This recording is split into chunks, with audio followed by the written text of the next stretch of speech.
The galaxy had always seen humans as the calm ones. Ever since they joined the Intergalactic Council 300 years ago, Earth's representatives had worn smiles and suits, spoke in measured tones, and signed peace deals faster than any other species.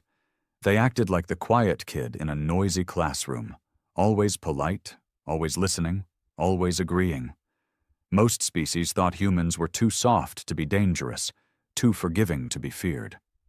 That illusion shattered the day the Krell Armada disappeared.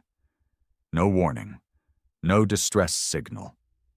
An entire fleet, 67 capital ships, over 200,000 soldiers, and their fearsome admiral, gone without a trace. And not in some backwater system either, but near the neutral trade route between Talon 3 and the Galtari Cloud. The galaxy buzzed with theories: wormhole accident, engine malfunction, rogue asteroid swarm, pirates, even sabotage from one of the Krell's own inner circles. But there was one problem with all those guesses.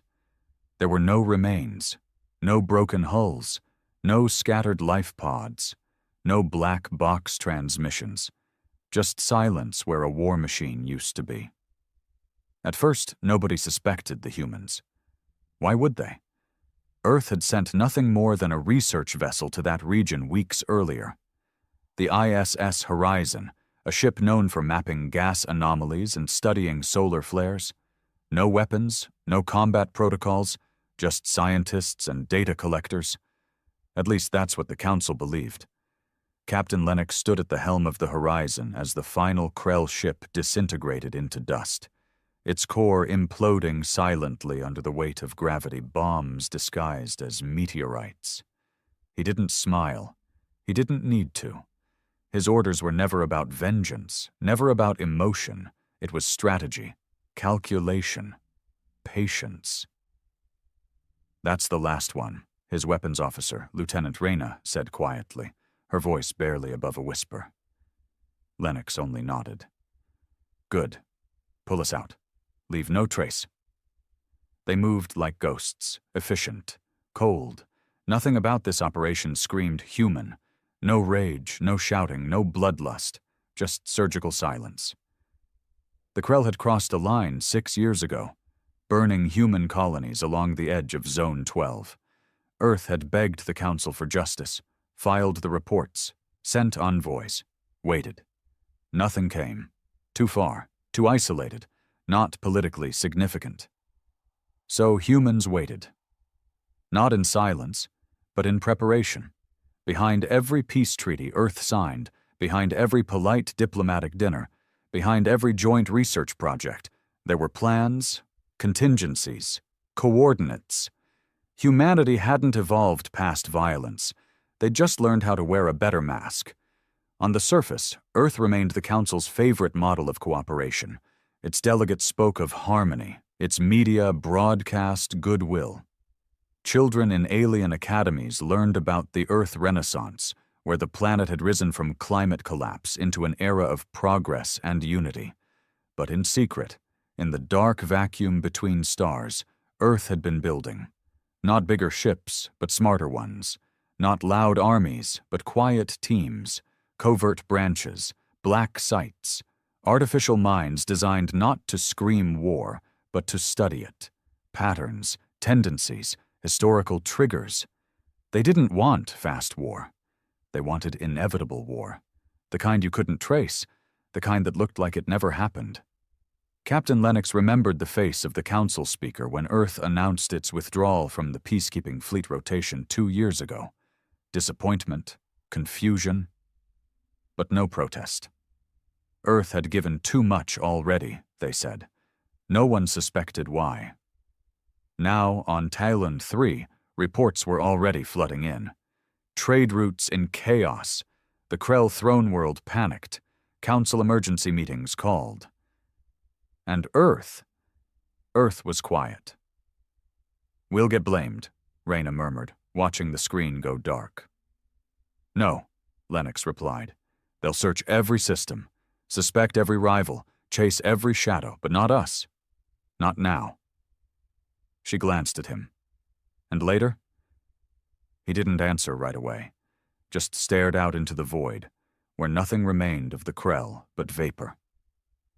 "Later," he said slowly, "they'll realize what we are." The transmission logs were wiped. The ship's hull cooled back to survey temperatures. They resumed a course toward a distant solar flare, as if nothing had happened. Because that was Earth's new doctrine, not to win wars, to end them before anyone even knew a war had started. The ISS Horizon drifted calmly toward a dying star, its sensors picking up harmless solar radiation while its crew moved in silence. No celebration, no chatter, just the weight of what they'd done pressing against the steel walls like a ghost refusing to leave. Lieutenant Reyna sat alone in her quarters, a steaming cup of synth coffee untouched in her hands. The image on her datapad flickered. An old photo of her brother, Marcus, grinning with a sunburn across his nose, standing in front of the abandoned Outpost 17. That outpost had burned 6 years ago, with him inside. Krell war cruisers had swept through Zone 12 like vultures, and Earth's calls for help had fallen on deaf ears. She had memorized the names of the council members who'd voted against retaliation. Now, every one of those names had received the encrypted broadcast from the Horizon's black box. A single word on a secure channel. Balance. It wasn't a threat. It wasn't a confession. It was a message, simple and terrifying. We don't forget. Meanwhile, back on the Galactic Council's capital world, Virelon Prime, the panic had begun to spread. The Krell Empire had shut down all off-world transmissions, their embassies closed, their leaders silent. The remaining Krell delegates who had survived by sheer distance, ambassadors, merchants, scholars, were either detained for questioning or fled into hiding. No empire of their size vanished without explanation. Speculation consumed the council chamber. "They were sabotaged from within," barked the Delnari representative, her tendrils twitching. "This reeks of Krell civil unrest." "No," said the Carthan delegate slowly, eyes narrowed. "This is too clean. This wasn't chaos. This was a message." Council Speaker Morat, an old Ilithian with translucent skin and eyes like melting glass, stood at the center. "We have no proof of war. No one claims responsibility. The humans say nothing.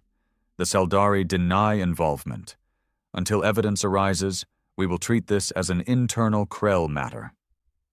But even as he said it, he didn't believe it.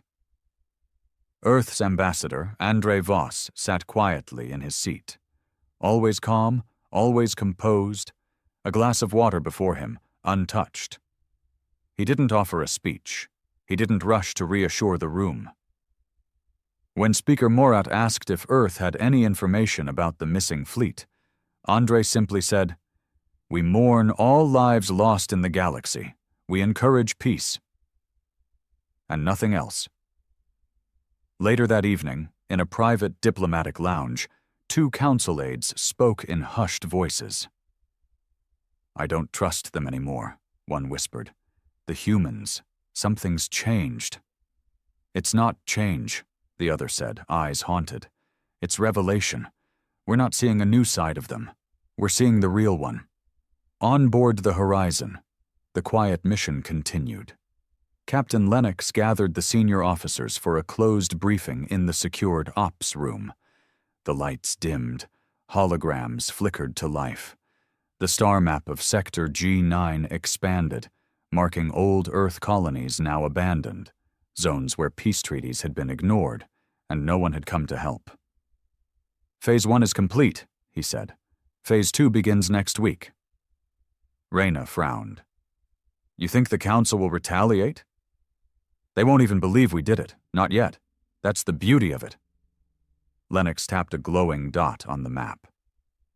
"They'll look to the Tharn, maybe even the Jernai. It buys us time." Another officer, Commander Holt, leaned in. "What if someone does figure it out?" Lennox didn't blink. "Then we show them why you never corner a predator pretending to be prey."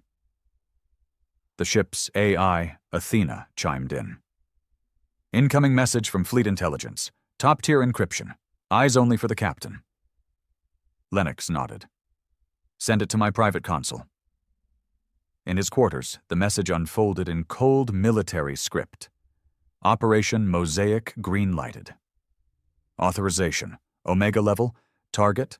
Council communications grid. Timeline, 3 months. Message. Peace ends when silence is mistaken for weakness. He leaned back, closed his eyes, and let the weight of it all settle in. Earth had tried peace. It had tried patience. It had tried to play by the rules of the galaxy, but the galaxy never played fair. Now Earth wouldn't either.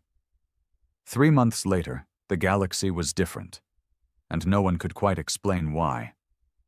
The Krell silence had spread like an infection.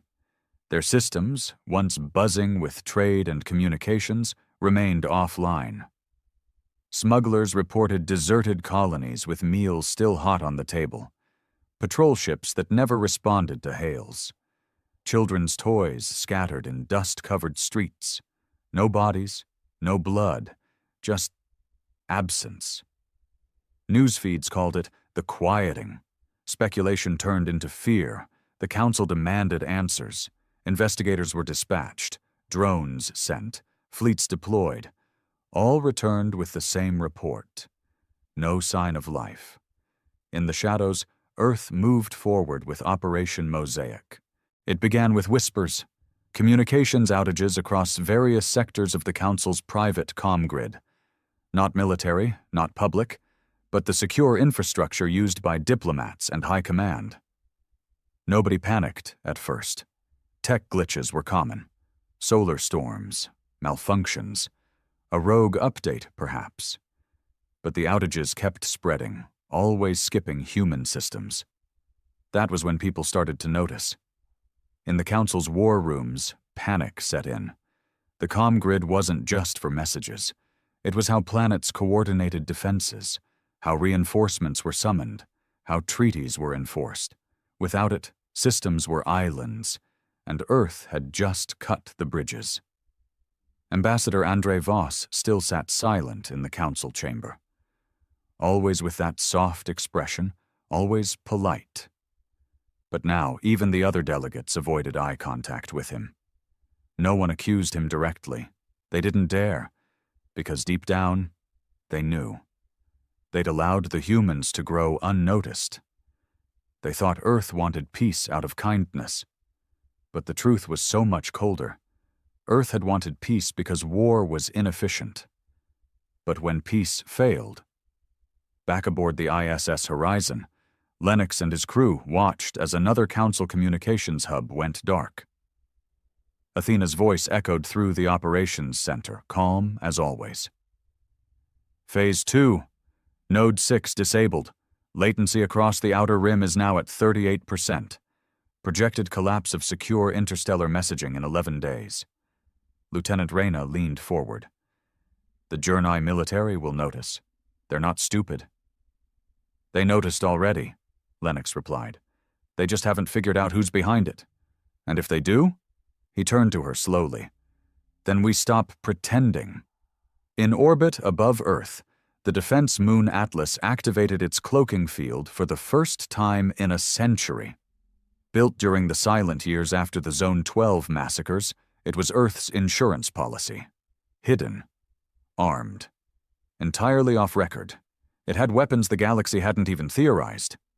Inside its central command station, General Liao stood before a wall of screens showing galactic traffic, fleet movements, and intercepted council meetings.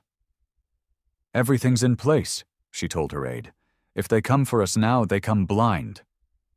The aide swallowed nervously. General, you think they'll attack? No, she said, almost too calmly. Not yet. Not while they still think there's a chance Earth will forgive them. Forgive them. That was the real fantasy. The idea that Earth could be reasoned with after being abandoned, mocked, and ignored. That humans, so fragile and polite on the surface, didn't carry long memories stitched with quiet fury. On a mining station in the Valtrax belt, a Saldari trader named Cora tried to explain the tension to her young son.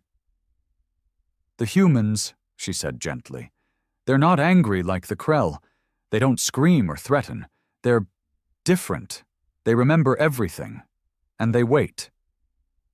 "Wait for what?" the child asked. She stared at the stars beyond the window, her face pale. "For the right moment, and when it comes, they strike where it hurts the most, not to show they're strong, but to make sure you never forget what they did."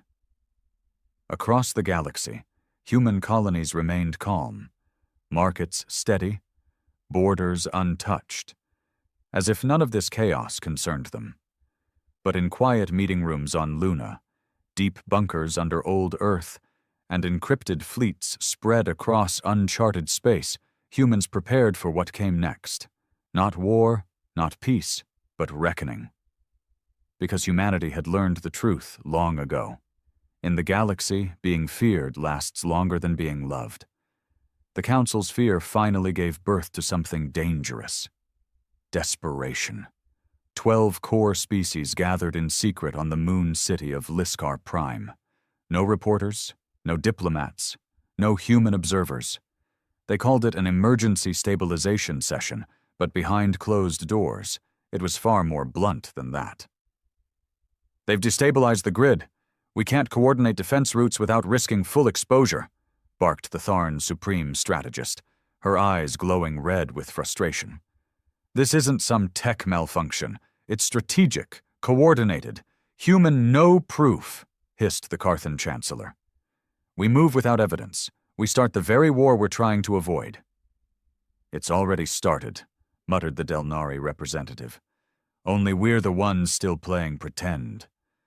Arguments exploded across the room, species with centuries of distrust blaming each other, throwing theories like knives. But beneath the noise, one truth kept rising. Only the humans had nothing to lose from this chaos, and they were the only ones who weren't afraid of it. Meanwhile, on Earth, things couldn't look more peaceful. At the summit gardens of New Geneva, children played under synthetic sunlight. A drone hovered quietly, playing classical Earth music. Politicians smiled for the cameras, shaking hands over climate reforms and interstellar trade expansions. It was all a lie, but a beautiful one.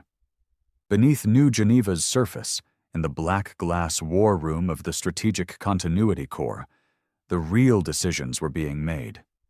Dozens of analysts monitored galactic movement. Hackers ran quiet infiltration programs through Council infrastructure. Psychologists profiled alien leaders, charting emotional weaknesses and predictable reactions.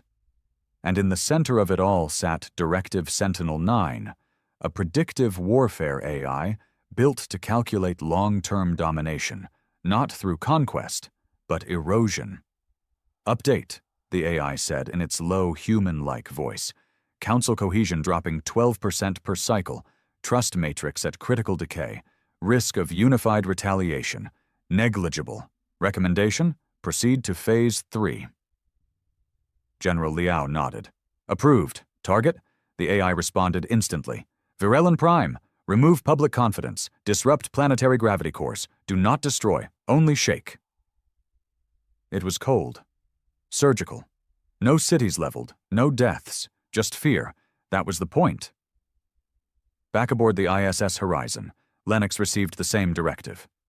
Reyna sat beside him, the screen glowing faintly in the dark. "We're really doing this?" she asked. "Earth gave them 100 years of peace," he replied. "They spent that time ignoring us. Now we remind them who we really are." The Horizon launched a stealth drone, the size of a human child, completely undetectable to standard sensors. It slipped through Council-guarded systems like a whisper in a hurricane. When it reached Virelon Prime, it embedded itself in the maintenance ring of the planetary gravity core. One quiet pulse. Just one. The effect was instantaneous. Buildings shuddered, towers cracked, floating gardens plunged into courtyards, not enough to cause death, but just enough to remind every being on that world that something powerful and precise was watching them. Council Speaker Morat barely escaped his office, floating in zero gravity as systems tried to reboot stabilization. He clutched the wall, breathing heavily, sweat forming under his translucent skin. He didn't scream, he didn't panic, but for the first time in centuries, he felt hunted. Later, in an emergency broadcast to the galaxy, Morat addressed the event. "This was no accident. We face an invisible force, one that knows our weaknesses, and chooses not to strike fatally, but to let us fear the strike that may come next." No names were mentioned, no enemy declared, but every species watching knew. And Earth said nothing, didn't deny it, didn't confirm it, didn't even look surprised. Because that was the brilliance of the new human doctrine. Don't fire the first shot. Make them believe they've already lost before you ever need to. By the time the shockwaves from Virelon Prime settled, the galaxy was no longer concerned with peace treaties or trade pacts. They were scared, not of open war, not of invasion, but of uncertainty, the kind that crept into their homes, their systems, their minds, the kind that whispered at night. What if we pushed the humans too far? Across thousands of worlds, rumors spread like rot. Fleets were grounded. Border stations doubled their patrols. Civil unrest brewed in systems once considered untouchable. And through it all, Earth said nothing. Not a broadcast, not a denial, not a single statement of reassurance. Because they didn't need to speak anymore. Their silence was the message. Back aboard the ISS Horizon, Lennox stood in the observation deck, watching the twin suns of the Araceli's system flare and pulse like warning lights. They had just completed another quiet operation, this one psychological. A relay station sabotaged to project strange, human-coded frequencies across neighboring systems. No commands, no threats. Just an old human nursery rhyme, whispered in the background static, looping endlessly. Ashes fall where silence grows. The quiet one the wise man knows. Sleep with eyes wide, never trust the light. The kindest face may strike at night. Reyna had heard it during training, years ago. Now she listened to it echo through deep space, piped into alien comms and bouncing off satellites like a haunting lullaby. It was subtle warfare, untraceable, unprovable, but utterly effective. "It's getting to them," she said, arms crossed. Even the Saldari ambassador requested protection from the Council Guard. He used to laugh at us, said Earth had soft teeth. Not anymore. "They thought we were domesticated," Lennox said. "They never realized we were just leashed." Behind them, Athena's interface flickered to life. "Incoming from command. Directive. Initiate Phase 4. Field test begins immediately." Subject, Grell 49. Reyna raised an eyebrow. "The Grell, aren't they Council allies?" "They're also Council pawns," Lennox replied. "Phase 4 isn't about power. It's about obedience. On Grell 49, life was structured, ordered, obedient to the Council in every way. So when the main atmospheric regulators failed across 3 major cities, when breathable air dropped to fatal levels for 12 minutes, just long enough to induce mass hysteria and then restore itself, panic didn't erupt. Something worse did. Doubt. No one could explain the malfunction. Council engineers denied sabotage. Council spokespeople blamed solar interference. But the Grell people weren't stupid. They had seen Earth stay quiet too long. One reporter asked the question on everyone's mind. If Earth could do this, what else have they prepared? And that was when the shift truly happened. The galaxy, once confident in its own superiority, started turning inward, against each other, against their own leaders, against the Council itself. Old grudges reawakened, borders hardened, trade froze. Earth had not fired a single missile, and they had brought the galaxy to its knees. In a hidden bunker beneath Earth's southern ice shelf, General Liao stood before the Global Strategic Committee. Around her, 12 of the most powerful humans alive sat in silence, watching the latest data scroll across black screens. Mosaic has achieved total penetration of all Council data layers, she said. 74% of member worlds are in a state of low-grade psychological destabilization. Civil cooperation is down. Resource sharing suspended. Council Unity Index at 0.11 and falling. An old man at the end of the table, his face pale and wrinkled with age, leaned forward. And how long before someone finally calls our bluff? Liao didn't flinch. They won't. He raised an eyebrow. Why? Because they still think we're bluffing. A beat of silence. Then he smiled. Thin, slow, chilling. They'll learn. Outside the bunker, Earth turned slowly under its artificial shields. Quiet, untouched, innocent, just the way it wanted to look. Grell 49 never officially accused Earth. No one ever did. That was the brilliance of Earth's campaign. Everything they did happened beneath the threshold of proof. Just enough pressure to rattle a system, fracture an alliance, plant a seed of fear, but never enough to warrant open retaliation. Because Earth didn't want war, it wanted control. The kind that came when your enemies no longer trusted their own systems, when fear of shadows paralyzed action, when silence became louder than screams.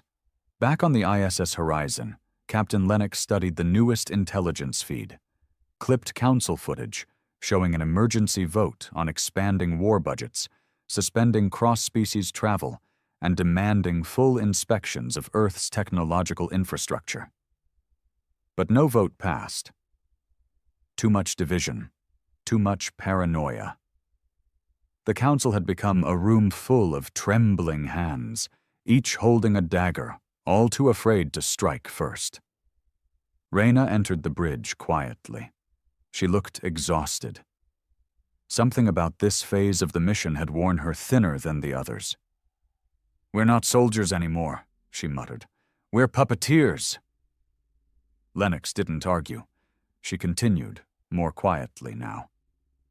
"I joined to fight, to protect Earth from what they did to Zone 12. But this? Breaking their minds, piece by piece? This is the fight," he said, staring through the viewport at the pale glow of a gas giant. "They didn't hear our screams when the Krell burned our colonies. They won't hear our voices now either, but they'll feel the silence." A soft alert rang out from Athena. "Priority ping from Luna Command. Direct orders. Final trial phase. We are a go." Lennox opened the encrypted file. It was brief. "Activate Polaris Protocol. Subject, Virelon Prime. Target, atmospheric control satellites. Objective, disruption only. Visibility, high. Signature, human." That last part hit Reyna like a slap. "Visible? They want us to be seen?" Lennox nodded slowly, the meaning sinking in. "It's time." Polaris Protocol was never designed to kill. It was designed to warn. The Horizon maneuvered toward Virelon Prime's outer orbit, undetected as always. Their payload was already in place, satellite disruptors cloaked as meteor debris, set to trigger a cascading chain that would drop the planet's upper atmosphere by 6 degrees in under 12 minutes. Enough to send entire cities into chaos, enough to show them that humanity could be invisible, but chose not to be anymore. The moment the disruptors fired, the sky above Virelon turned gray, then blue, then black. A cold wind swept through government halls, schools, transit stations. Massive clouds rolled in without warning. Rain fell like ice. Air pressure dropped. Civilians collapsed in the streets from sudden oxygen shifts. For exactly 11 minutes and 42 seconds, Virelon felt helpless. And in the center of their skies, dozens of satellites blinked in synchronized red. One symbol pulsed across every screen, every comms feed, every building interface, humanity remembers. There were no denials after that. The Council convened in full emergency protocol. Every species sent fleets to high alert. Planetary shields were recharged, defense satellites repositioned. But it was already too late. Earth had done what no species had ever dared. They had ended peace not by war, but by fear. And for the first time since its formation, the Council voted not on retaliation, but on appeasement. Trade terms were adjusted in Earth's favor. Surveillance protocols against Earth systems were quietly withdrawn. Travel visas for humans were processed faster. Disputes involving Terran colonies were suddenly fast-tracked, and almost always ruled in Earth's favor. No public declarations were made, no surrender signed. But behind closed doors, everyone understood.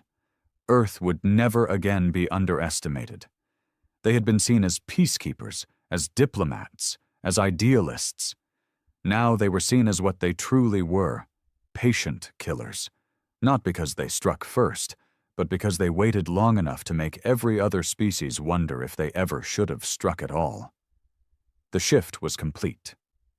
From the outer rim colonies to the core worlds of the most ancient empires, every species now carried the same quiet fear when dealing with humans.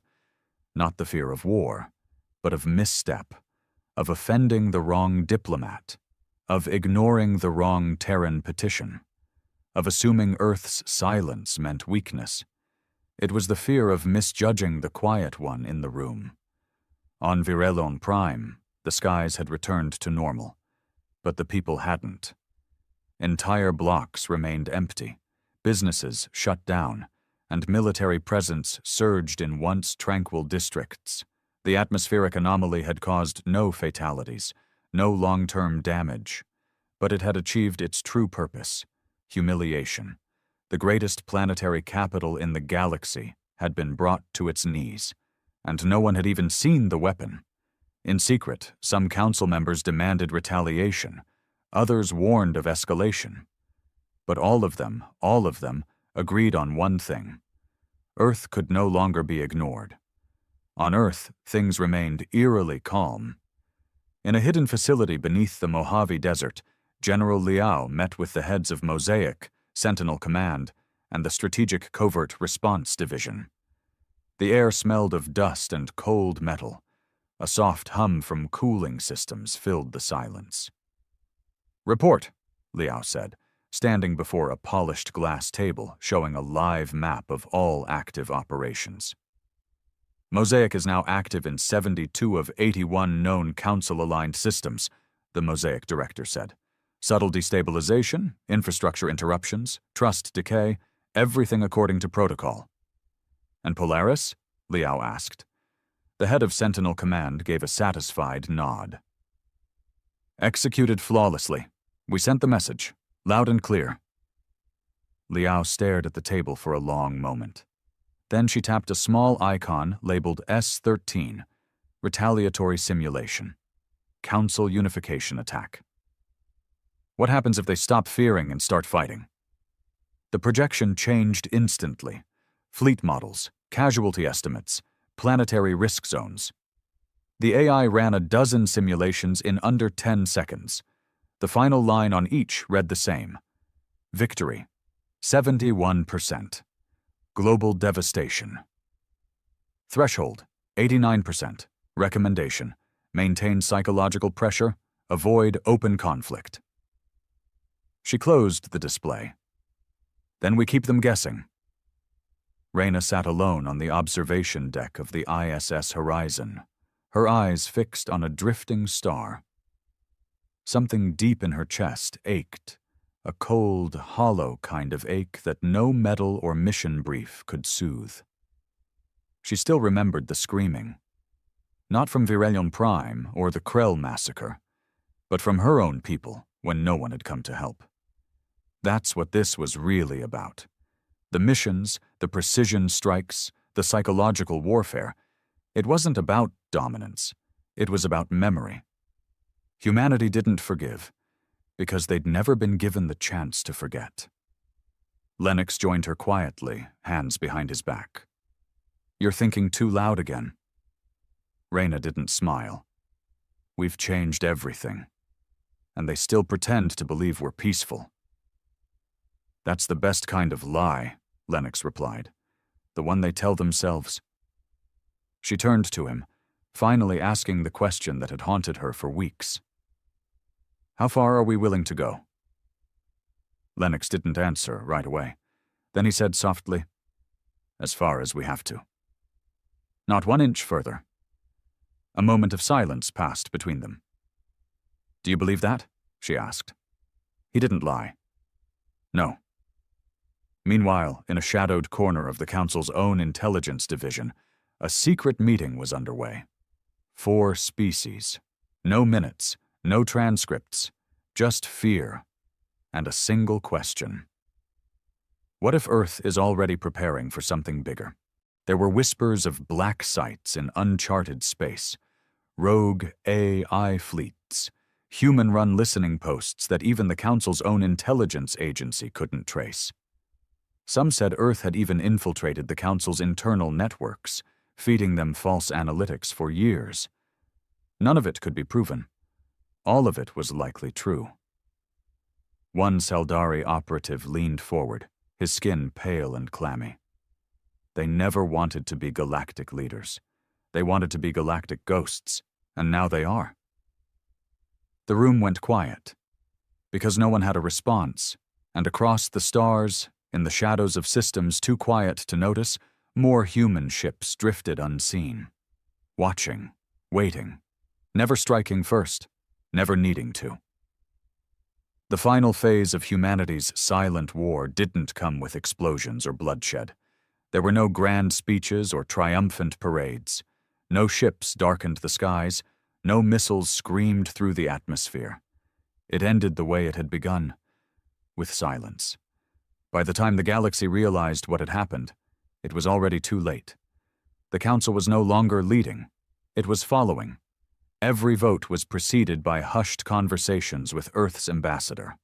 Every treaty reworded to favor Terran interests. Council ships began adopting Terran stealth protocols. Military academies started offering human tactical analysis as a required course. The word Peacekeeper wasn't spoken anymore. It had been replaced, without discussion, with a new term whispered in fear across the stars. Balancers. Because humans didn't bring peace.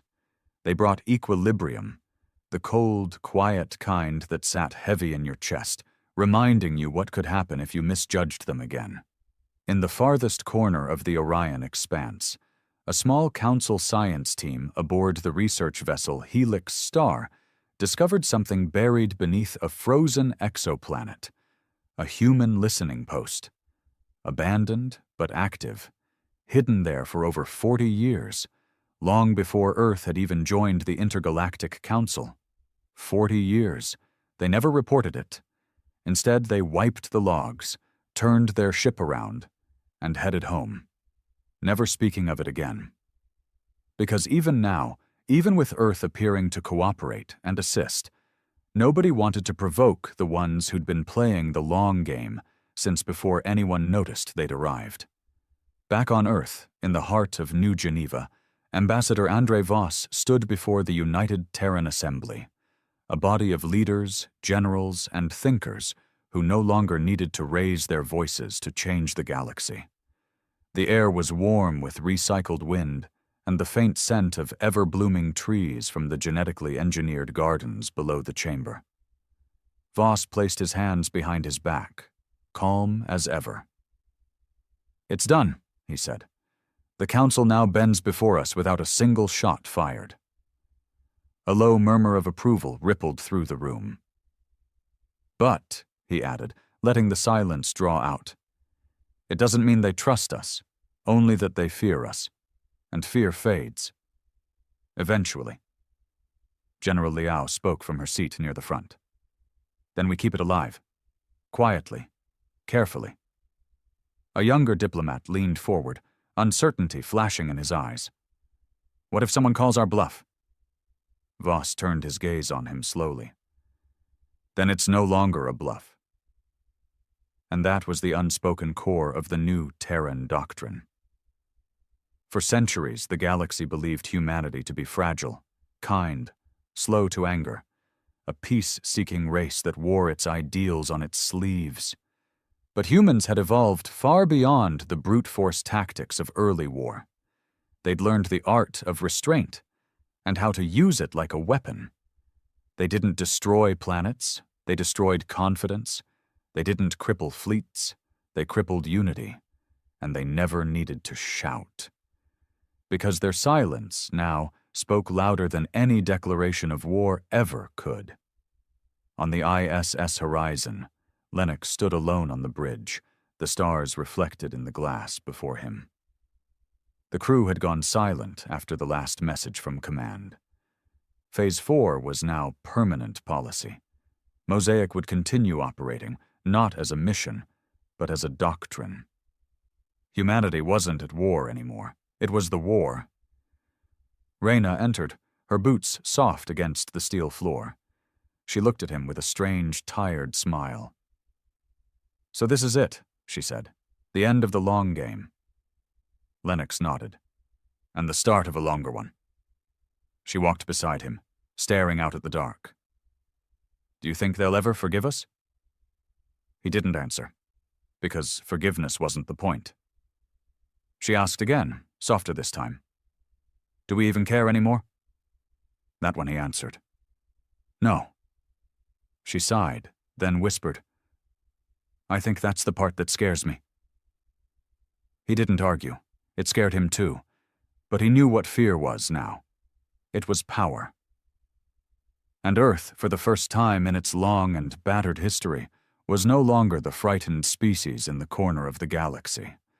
Now they were the ones who watched, the ones who planned, the ones who waited, and when needed, the ones who reminded the stars that the quietest species, the one that called itself civilized, soft-spoken, diplomatic, was also the most dangerous.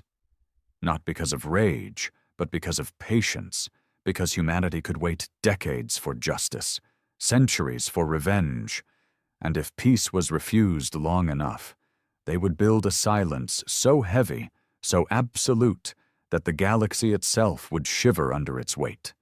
So when historians, decades from now, asked when exactly Earth rose to power, when the turning point came, it wouldn't be the Krell War, or the Council debates, or even the blackout over Virelon Prime.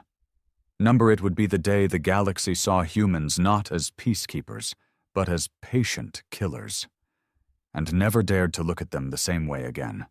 They came without a warning. No rumbling skies, no glowing lights, no diplomatic nonsense, just ships the size of cities darkening the clouds, blocking out the sun, dropping straight into our world like they owned it. They were called the Kriari, an ancient species, built like monsters and bred for one thing: conquest through carnage. By the time the first wave hit, half of Earth was already in flames. Cities fell in hours. Tokyo vanished in less than 10 minutes. They didn't come to enslave or negotiate. They came to feed. We weren't even worth words to them. They called us soft meat in their broadcasts, primitive, overpopulated, emotionally unstable. Their ships hovered above the capitals, raining fire while the Kriari soldiers, massive creatures with plated skin, too many limbs, and eyes that pulsed with hunger, descended to the surface. They didn't wear armor. They didn't need to. Their biology made bullets bounce. They didn't use tactics. They just rushed and tore. And when we screamed, they laughed, literally laughed. Their comms were filled with it. The first 2 days were hell. Governments fell quiet. Internet blackout. The sky was thick with smoke, and whatever was left of the militaries fought losing battles in broken streets. The Kriari didn't even see it as a war. It was dinner. But that's the thing about humans. We're not like other species. Sure, we cry, and we break, and we bleed too easy, but we don't stay down. Somewhere in the Appalachian Mountains, a group of survivors gathered. Ex-soldiers, farmers, hackers, kids, people who had no business standing against the galaxy's apex predators. But they did. They were led by a woman named Sergeant Lena Voss, dishonorably discharged for disobeying a direct order during the South China Rebellion. She didn't talk much. But her eyes? They burned. "Don't wait for the governments," she said. "They're gone. Don't pray for help. We are the help. The only thing we've got left is each other, and the rage in our bones." They called themselves the Ashborn because they came from the ashes. Their first weapon wasn't a gun or a missile. It was information. See, the Kriari weren't expecting resistance, and they definitely weren't expecting human hackers to crack their localized drone signals. Within days, Lena's team found out something crucial. The Kriari had weak points, not many, but enough. Behind their armored chests was a small organ, like a regulator. Shoot it, and the whole beast dropped. They also depended heavily on ultrasonic resonance for internal communication, which could be scrambled. That was when humans began fighting dirty. We stopped trying to match them in strength. We started using our brains, our unpredictability, our madness. Cities became traps. Underground tunnels turned into corridors of death. Humans lured Kriari into ambushes with bait, sometimes food, sometimes bodies. Explosives rigged with old school tech, pressure plates, tripwires, boiling oil, things the Kriari scanners couldn't pick up. They weren't just fighting soldiers anymore. They were fighting a species with nothing to lose. Word spread. Resistance cells formed all over the planet. London sewers, African deserts, frozen wastes in Canada. Some scientists in Norway even rigged a way to hijack one of the Kriari drones and use it to pilot a stolen ship, kamikaze style, into a Kriari mothership above Moscow. They died, but they took the ship with them. It wasn't victory, not yet. But it was the first time the Kriari screamed. First time their broadcasts didn't mock us. They roared with confusion. Soft meat was fighting back, bleeding and burned, starving and half mad, but fighting back. And Lena? She didn't smile. Not once, even when her squad took down their first Kriari warbeast with just 5 people and a modified sewer pipe full of explosives. "We're not fighting for Earth," she said, kneeling in blood and ash. "We're fighting because no one tells humans what they're worth. Not anymore." The galaxy didn't know what kind of species we were, but they were about to find out. The Ashborn didn't sleep much. Sleep meant slowing down, and slowing down meant getting caught. The Kriari didn't hunt like animals. They hunted like nightmares. Silent, fast, and merciless. They'd sniff out heat, sound, even electromagnetic pulses. The moment you got comfortable, they were already behind you. So Lena Voss made sure her people stayed uncomfortable. They moved constantly, set traps, changed frequencies, lived in shadows. In the early days, they operated mostly at night, using the darkness as cover. But soon they learned Kriari could see heat signatures through most materials. That's when they adapted again, smearing themselves in cold mud, masking their heat with chemical paste, hiding in old meat lockers, sewers, morgues. The Ashborn weren't human anymore. Not really. They were feral. And it worked. In a bombed-out section of Philadelphia, they brought down an entire platoon of Kriari soldiers using reprogrammed subway trains filled with scrap explosives. They called it the Silver Guillotine. The Kriari had laughed, until steel shredded their armor and burned their insides. Lena watched from a rooftop as the wreckage smoked, her face painted in soot and blood, arms crossed. "We don't win by killing them," she told the others. "We win by making them fear us." And that fear, it started to spread. Back in orbit, aboard one of the Kriari command ships, General Hrothgar was furious. The humans were supposed to be livestock. Their biological data said they were emotionally unstable, disorganized, prone to infighting. They weren't warriors. And yet, here was Earth. Weeks into the invasion, and the Kriari had lost 3 minor fleet ships, 22 transports, and over 1,000 ground units, because humans were irrational, because humans didn't follow patterns, because humans refused to die quietly. Worse, Earth's biosphere was starting to infect them, literally. The bacteria in the air, harmless to humans, began to cause skin irritations and hallucinations in Kriari units. General Hrothgar ordered cleansing drones to burn infected zones with plasma, but it only scattered the resistance deeper underground. It was psychological now. The Kriari soldiers, bred to dominate, began showing signs of stress. Some refused to deploy without air filters. Others claimed they heard human voices even when alone. The humans began broadcasting messages over Kriari channels, twisted, whispery things in broken alien dialects. You came for meat. Now choke on the bones. Every shadow has a knife. We were born in fire. You're just the fuel. The broadcasts weren't tactical. They were personal. They were meant to unnerve. And they did. By month 2, the Kriari were no longer advancing. They were holding defensive positions, fortifications. They didn't say it out loud, but they were afraid of a species they had dismissed as food. That's when Lena knew the tide was turning. In a hidden bunker beneath what used to be Baltimore, Lena met with other cell leaders via hijacked drone signals. There were maybe a dozen faces on the screen. Dirty, scarred, exhausted, but alive and angry. "We've cracked their speech patterns," said Dr. Malik, a linguist from the old UN Council. "We can start jamming their orders, maybe even fake a few commands of our own." A grizzled woman from South Africa chimed in next. "We're training wolves to carry explosives. The Kriari can't detect them. They don't register Earth animals as threats." Then came Saito, an ex-construction worker from Japan. "My crew found a way to melt through Kriari armor using battery acid and magnetron waves. It ain't pretty, but it works." Lena nodded at each one, her eyes cold and unreadable. She didn't care where they came from. Doctors, killers, teachers, thieves. Earth had only one job now: survive by becoming something the universe never expected. United. Cruel. Relentless.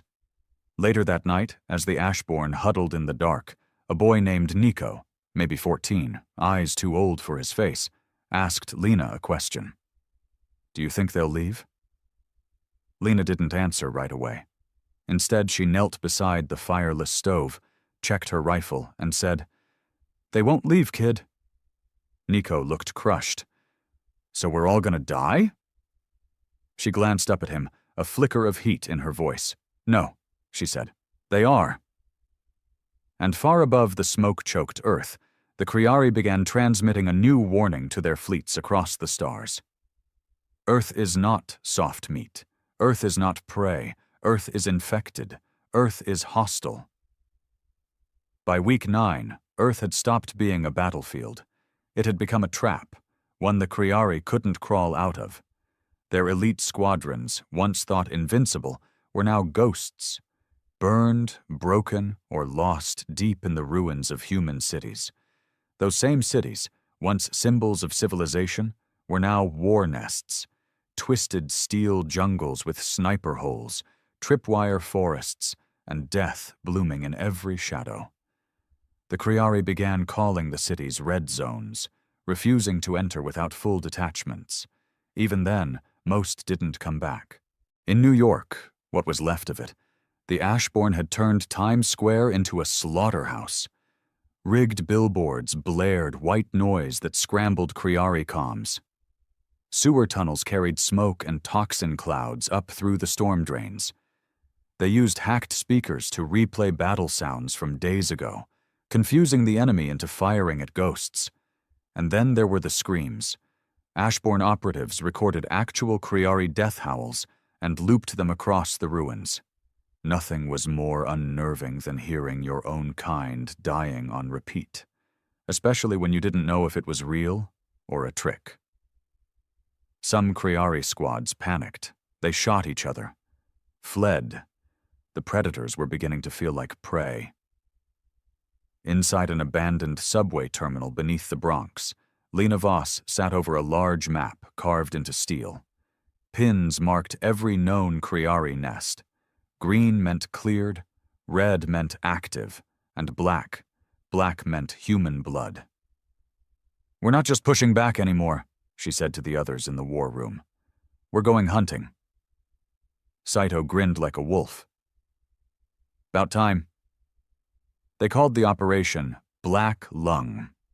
The plan was to breach a major Kriari stronghold in Detroit, where one of the mothership landing claws had burrowed into the crust. It wasn't just a command post. It was a hive. They bred their spawn there, stored their meat, kept prisoners. And Lena wanted it burned to hell. But it wasn't about revenge. Not really. It was about sending a message. The Ashborn moved silently through miles of collapsed tunnel. They wore Kriari armor torn from the dead, filthy, cracked, and stitched with wire to fit human bodies. They called it second skin. Some even wore Kriari teeth as trophies, braided into their hair or hung around their necks. When they finally reached the hive perimeter, they found something unexpected. The Kriari weren't growing. They were dying. Whatever Earth's bacteria had started, it had mutated.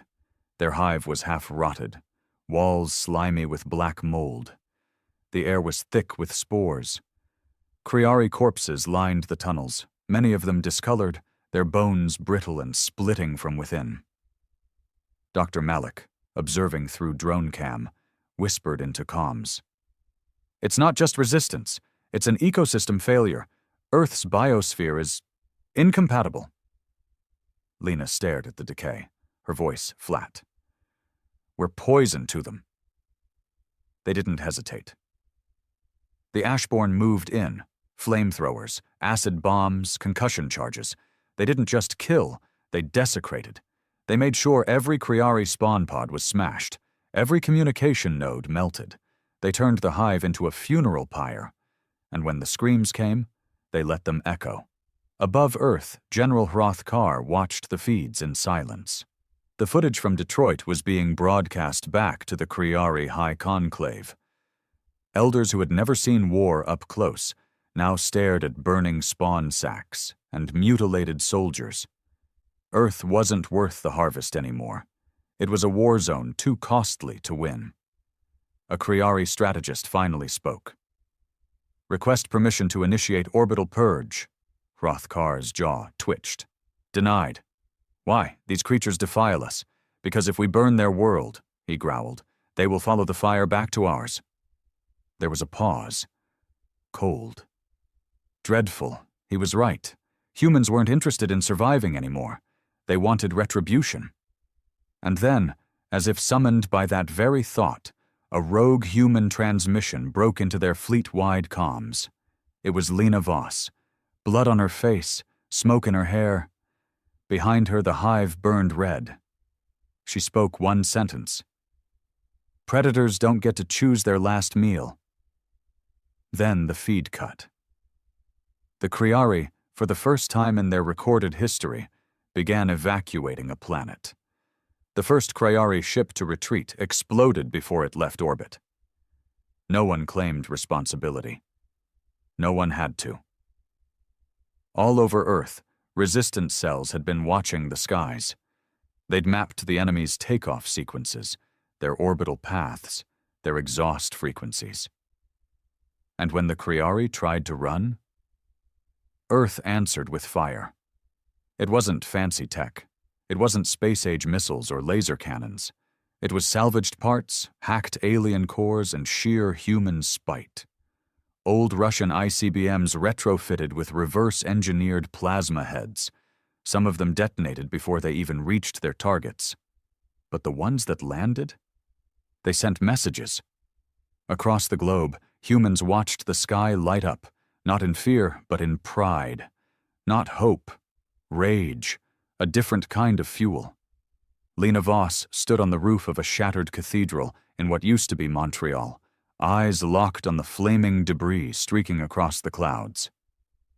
"That's one," she said.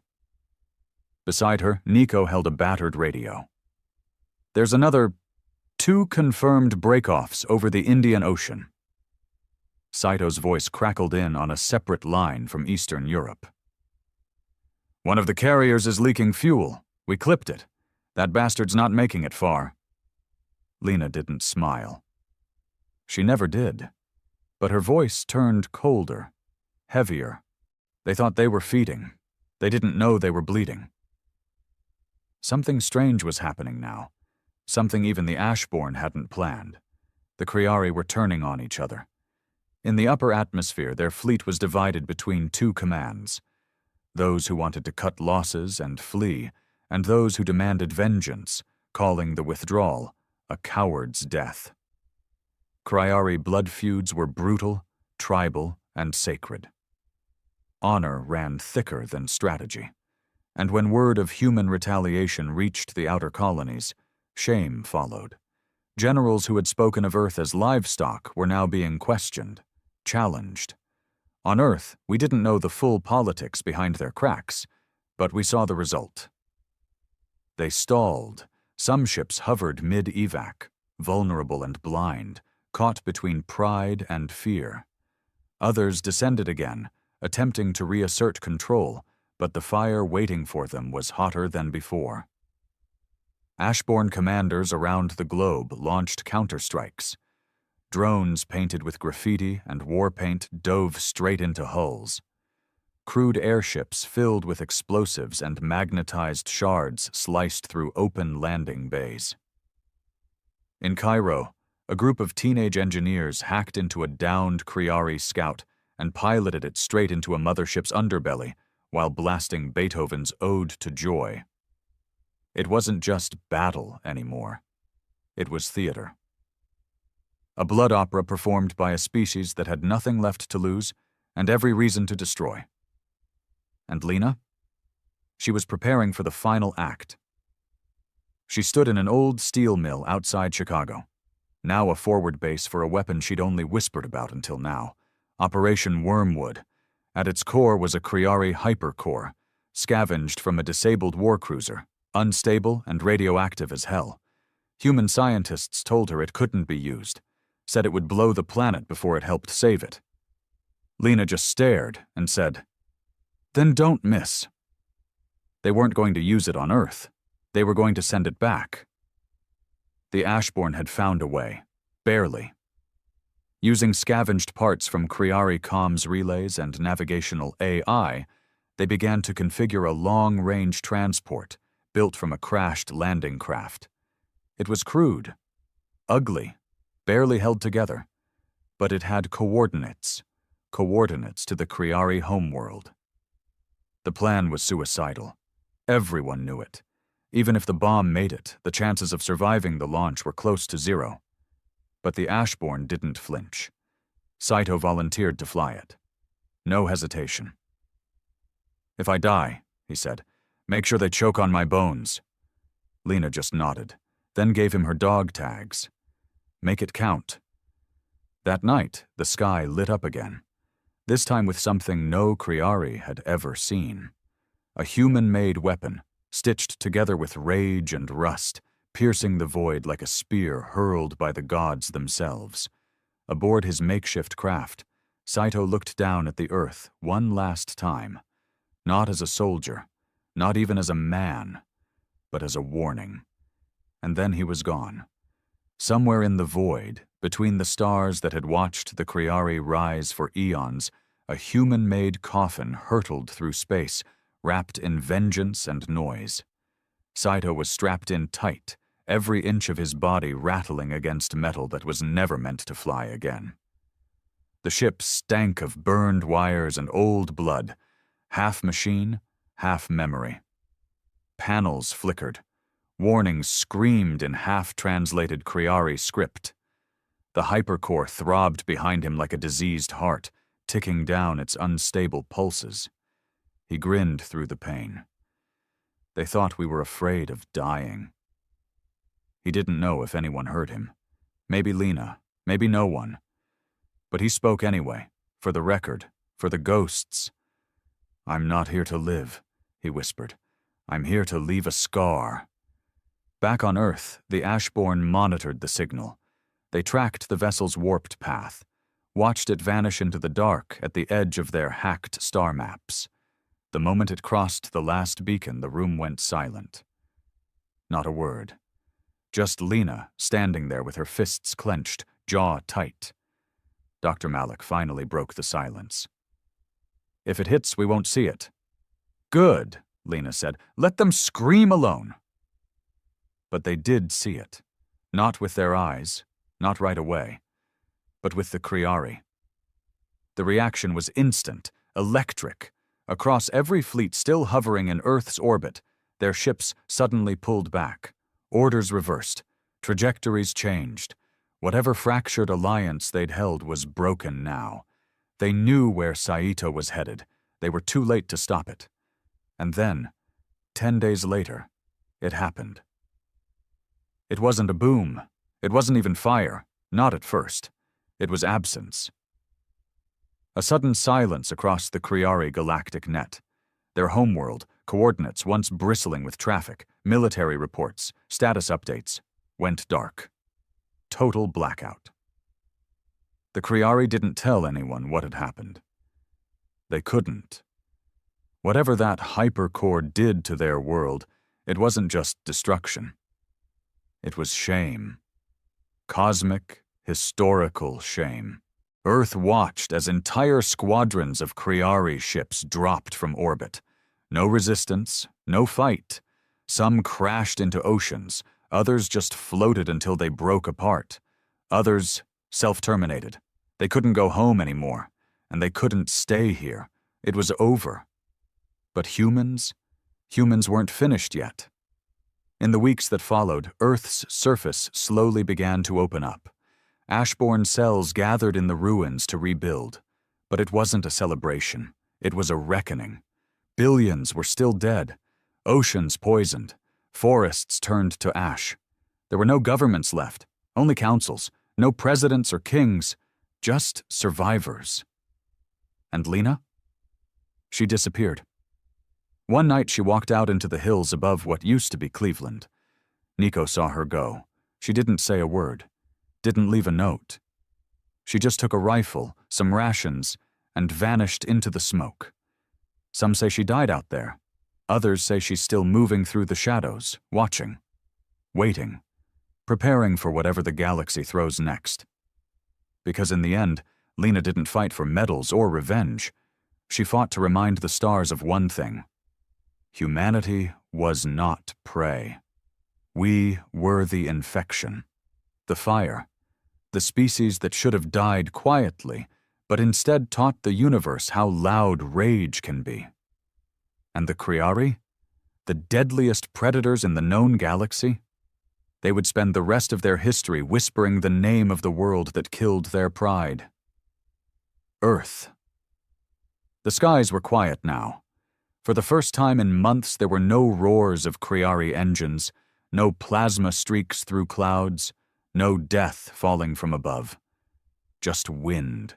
Cold, cracked wind blowing through the ruins of what used to be cities.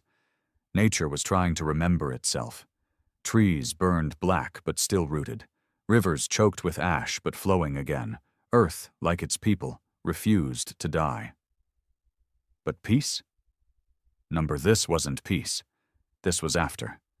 The war had ended without a treaty, without surrender. The Kriari vanished into the stars, broken and humiliated, their homeworld silent, possibly dead. But Earth hadn't won. Not really. It had survived. And that survival came with a price no one had counted. Entire continents were ghost zones. Communication was patchy, and food supplies were a constant fight. The ash in the air still poisoned lungs. Bodies remained buried under rubble in places too dangerous to reach. And worse, humans had changed. Permanently. The Ashborn, now scattered across the planet, were more than fighters. They were symbols. Some saw them as saviors. Others feared them. What did it mean to follow people who had taught the world how to kill monsters using bone knives and dirty bombs? In New Santiago, a makeshift settlement rising in the Andes, a council gathered under a cracked dome, salvaged from an old observatory. Men and women from every surviving region sat at a stone table, most wearing mismatched armor, faces hard and sunburned. "We need order," one said. "We need structure, agriculture, power grids." "We need to bury the dead," another snapped. "You want to talk about grids? People are turning feral out there, bandits with acid rifles and Kriari teeth on chains. No government survived. That means we make one, or we'll rot in the mud we bled for." That's when a figure stepped into the chamber. The room fell silent. Nico. He wasn't a boy anymore. Months in the fire had aged him, face lean, jaw set, eyes like chipped glass. He walked with a limp now, carrying Lena's old rifle slung across his back. "She didn't want this," he said. They turned to him. "Who?" "Lena, the Ashborn. We didn't fight so we could go back to kings and flags and lines on maps. We fought because no one else would. We survived because we had to. Not to crown ourselves. Not to rule." A silence hung there, thick and unsettled. Then someone spoke, a former naval officer. "And what do you propose? Chaos?" Nico stared him down. "I propose that before we start trying to rebuild the world, we figure out what we want it to be. Because the last version of Earth, the one they invaded, that world invited monsters." Outside the dome, people gathered. Survivors, fighters, children born in bunkers, engineers patching together wind turbines, doctors using salt water to clean wounds. No armies, no borders, just broken people refusing to lie down. The Ashborn weren't leaders. They were reminders of how far humanity could fall and still keep crawling forward. And yet, not everything stayed quiet. In the farthest reaches of the solar system, a deep space telescope flickered back to life, patched by scavenger crews rebuilding it for scientific use. One of the techs saw it first. A strange anomaly, not a fleet, not a star, a signal. Faint, encrypted, not Kriari. It pulsed like a heartbeat. Steady, intentional. From somewhere deep beyond the Orion drift, a message came. "We saw your war. We saw your fire. We didn't think you would win. We were wrong. We are coming." The text didn't sleep that night. They brought it to the council in New Santiago, and Nico stood alone at the edge of the transmission feed, watching those words repeat over and over like an omen. "Is it them?" someone asked. He shook his head slowly. "Number, this isn't the Kriari. This feels colder." They were not alone, and Earth had just announced itself as a threat. The galaxy had been watching, and now the rest were on their way. The signal didn't stop. Every 6 hours, the same sequence pulsed across frequencies only deep-range scanners could catch. No image, no voice, just those words over and over. "We are coming." Earth's surface hadn't even finished burying its dead, but now eyes turned skyward again. Not in terror, not yet, but in grim readiness. Humanity had just learned how to crawl through hell. They weren't about to be caught off guard again.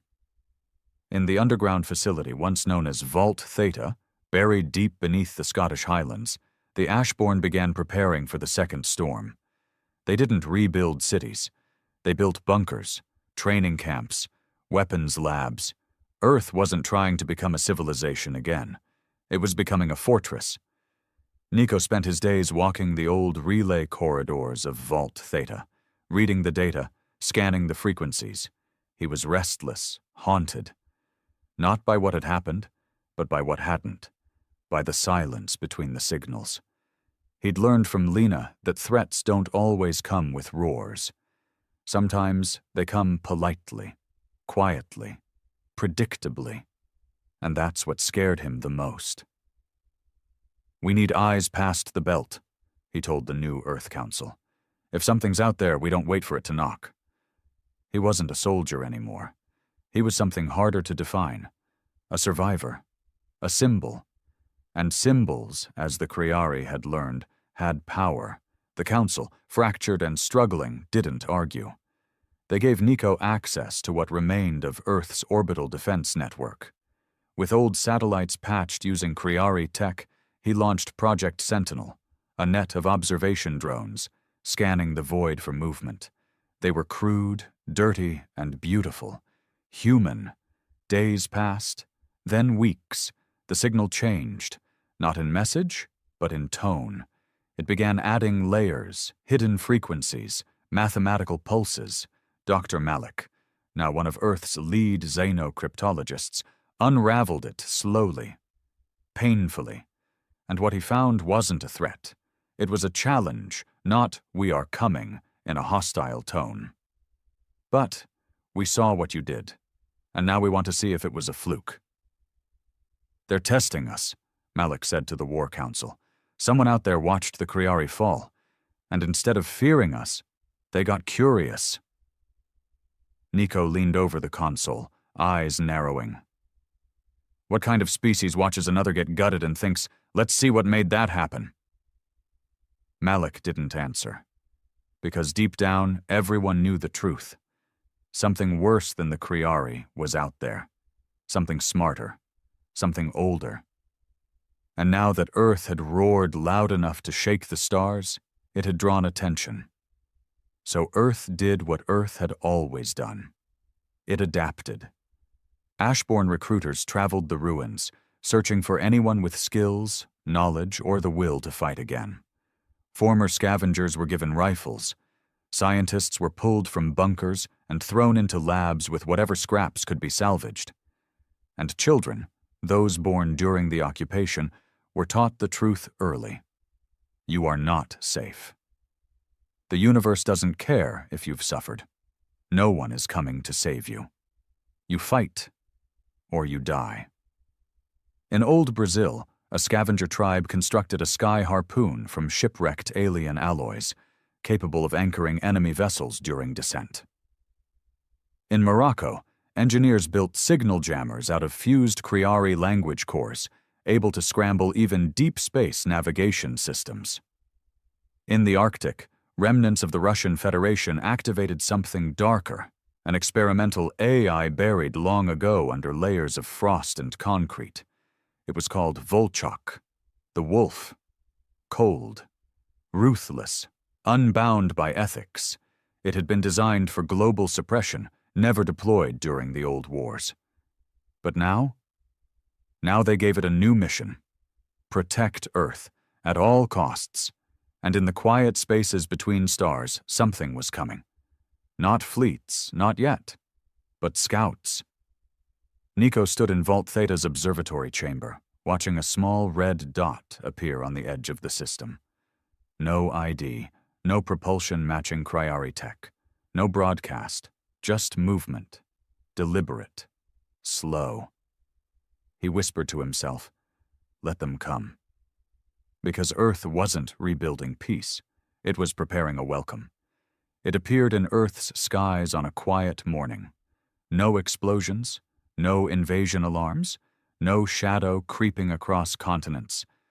Just a single vessel, sleek, bone-white, and shaped like a blade, hovering above the Pacific, perfectly still, as if it had been there the whole time.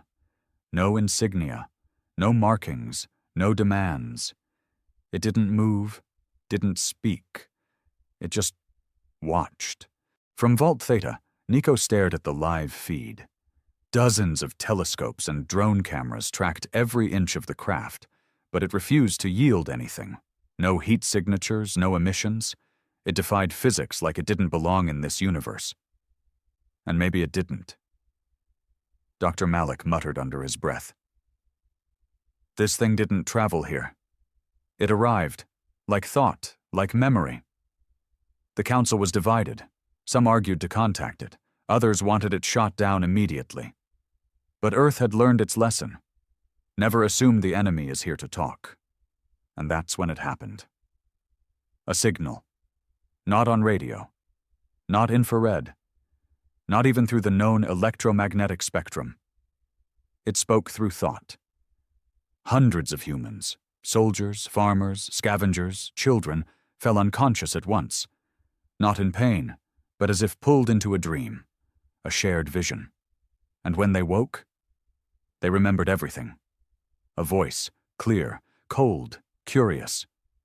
You are not prey, you are not predator, you are mutation, you are error.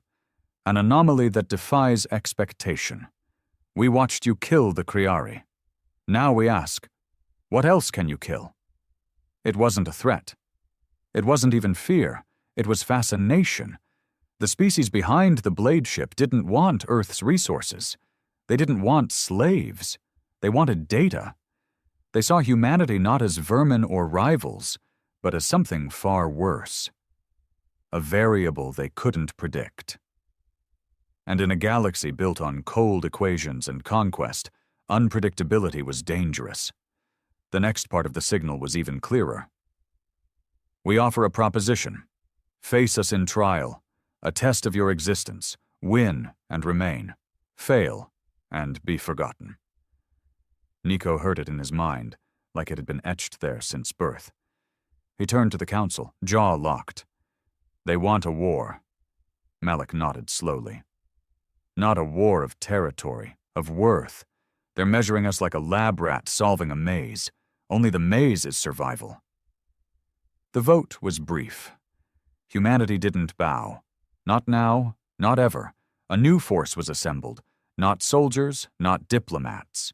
But the most unstable, most adaptive, most dangerous minds Earth had left. They called them the Second Ashborn. Veterans of the Kriari War. Children born in fire. Hackers who weaponized thought. Scavengers who built bombs from alien waste. And leading them was Nico. Older now, scarred and silent, carrying not just Lena's rifle, but her cause. He didn't fight for Earth's past. He fought for its future, the twisted, terrifying shape it had to take to survive a universe that wanted it gone. The trial began in orbit. A platform the size of a city, black as the void, materialized near the moon.